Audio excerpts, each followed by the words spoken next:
Train চলাচল তো আছে, ঢাকা কলকাতা ট্রেন চলাচল আছে, ঢাকা খুলনা ট্রেন চলাচল আছে, এবং উত্তরবঙ্গ থেকে সেটি ঢাকা হয়েই যায় শিলিগুড়ি পর্যন্ত ট্রেন চলাচল শুরু হয়েছে।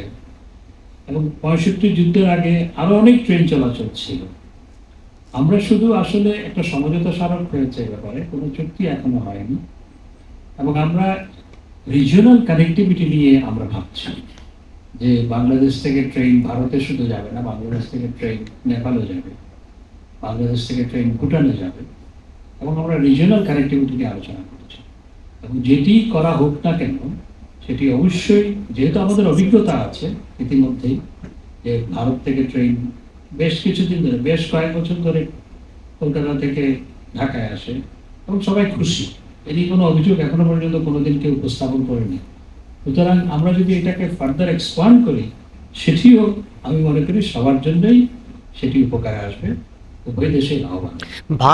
ভারত কি নেপাল ভুটানে যাওয়ার জন্য যে চুক্তি হয়েছিল সেই তাদের ভূখণ্ড ব্যবহার করতে দেবে কিনা? হ্যাঁ, তারা তো অলরেডি তাদের ভূখণ্ডের উপর দিয়ে আমাদেরকে জলবিদ্যুৎ আনার অনুমতি দিয়েছে। এবং এই সফরেও তাদের ভূখণ্ডের উপর দিয়ে তাদের মালামাল, অর্থাৎ ভুটান এবং নেপালের মালামাল পরিবহন নিয়েও আলোচনা হয়েছে। এ ব্যাপারে ভারত উইলিং। আর কারণ না থাকতে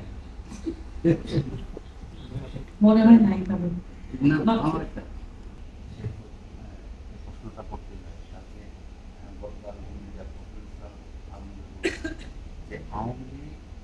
নির্যাতনের মাধ্যমে গণতন্ত্রের শেষ ঢুকে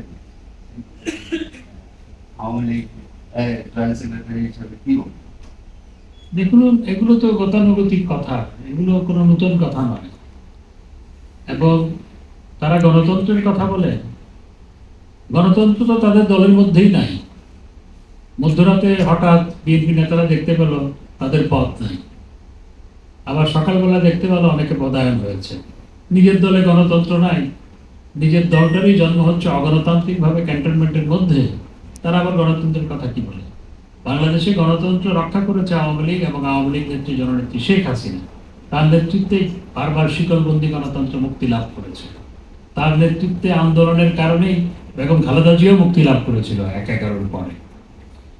এবং জুলুম নির্যাতনের কথা বলছেন, বিএনপির আমলে আমাদের উপর যে জুলুম নির্যাতন হয়েছে, আমাদের পার্টি অফিসের সামনে পার্মানেন্ট কাঁটাতারের বেড়া থাকতো, সেই বেড়ার বাইরে আমরা যেতে পারতাম। আমাদের পার্টি অফিসে তারা আমাদেরকে ভিতরে রেখে, আমি নিজেও ছিলাম, আমাদেরকে ভিতরে রেখে তালা মেরে দিয়েছিল। সেই তালা খোলার জন্য জননেত্রী শেখ হাসিনা সুদর্শন থেকে গিয়ে সেই তালা খুলেছিলেন।